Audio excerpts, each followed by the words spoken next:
Atwarithia a bodaboda ni marahithũkĩire ceceni ya borithi ya Mlolongo nĩ ũndũ wa kuongerereka wa ciĩko cia njũragano na ũici wa nduthi.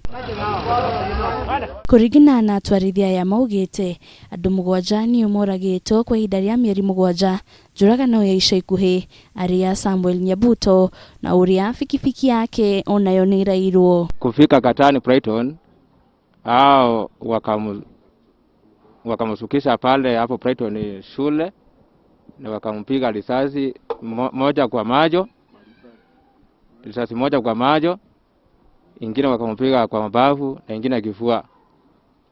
Kisha wakachukua pikipiki, ilikuwa saa 2:30. Security ya kutoka Mlolongo juzi tulipigia simu wakakuja haraka.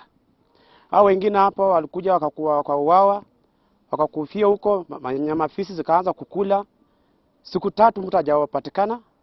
Hii ni huzuni sana. Atwarithia aya maugĩte ona thengia ya gũkorwo makiura riboti ceceni-inĩ cia borithi atire makinya makoretwo magĩtacũkio, makiuga rĩu mararuta wĩra na hahũ amu matiramenya nĩ rĩ ũmwe wao wa kũhithũkĩrwo na oragwo. Askari wa Mlolongo wanatuambia ni kuchukua tu mwili na kuipeleka moshari, na kutoka hapo wanatuambia uchunguzi watafanya na mwenzetu tuko karibu kumzika.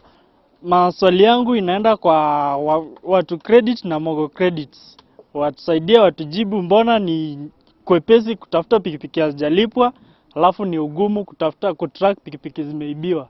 Kamanda wa borithi mwena wa Athi River Anderson Njagi akĩaranĩria na ceceni ya Kameme TV na njĩra ya thimũ nĩ ũrĩtie atwarithia aya kũgĩa na wetereri na kũhe mweke maabitha borithi gũtabania ũthuthuria.